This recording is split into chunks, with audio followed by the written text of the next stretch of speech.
మొన్నటి ఆంధ్రప్రదేశ్ అసెంబ్లీ ఎన్నికల్లో మద్యం ఒక ప్రధాన ఎజెండాగా మారింది.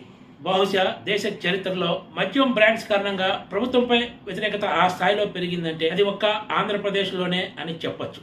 దీనికి కారణం జగన్ సర్కార్ గతంలో ఉన్న కీలక బ్రాండ్స్ ను మాయం చేసి పిచ్చి పిచ్చి బ్రాండ్స్ ను ప్రజల మీదకు వదిలింది.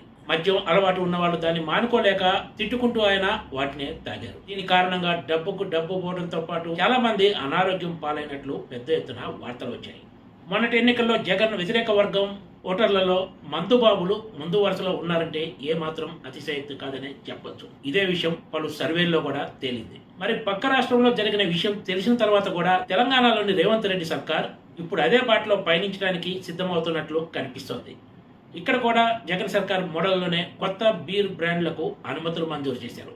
ఇదే ఇప్పుడు హాట్ టాపిక్ గా మారింది. కొత్తగా అనుమతి ఇచ్చిన వాటిల్లో పోనీ ఏమైనా టాప్ 10 బ్రాండ్స్ ఉన్నాయంటే అది కూడా కాదు. మరి రేవంత్ రెడ్డి సర్కార్ రాష్ట్రంలో సెట్ చేయాల్సిన అంశాలు ఎన్నో ఉంటే వాటిని పక్కన పెట్టేసి రాష్ట్రంలో కొత్త బీర్ బ్రాండ్లకు ఇంత ఆగమేఘాల మీద అనుమతి ఇవ్వాల్సిన అవసరం ఎందుకు వచ్చిందన్న చర్చ తెర మీదకి వస్తుంది. ఆంధ్రప్రదేశ్లో జగన్ సర్కార్ అయినా తెలంగాణలో రేవంత్ రెడ్డి సర్కార్ అయినా కొత్త బ్రాండ్ల మద్యానికి అనుమతులు ఇస్తున్నారంటే దీని వెనక ఆర్థిక ప్రయోజనాలు తప్ప మరొకటి ఉండదని చెప్తున్నారు. అది ముందైనా ఇతర ఉత్పత్తులైనా కస్టమర్లు డిమాండ్ చేసిన వాటినే ఇవ్వాలి, కానీ మాకు డబ్బులు ఇచ్చిన వాళ్ళ బ్రాండ్సే తాము అందుబాటులో పెడతామంటే ఇప్పటికిప్పుడు ఏమీ కాకపోయినా భవిష్యత్తులో అది ఖచ్చితంగా ప్రతికూల ప్రభావం చూపించే అవకాశం ఉందనే చర్చ జరుగుతుంది.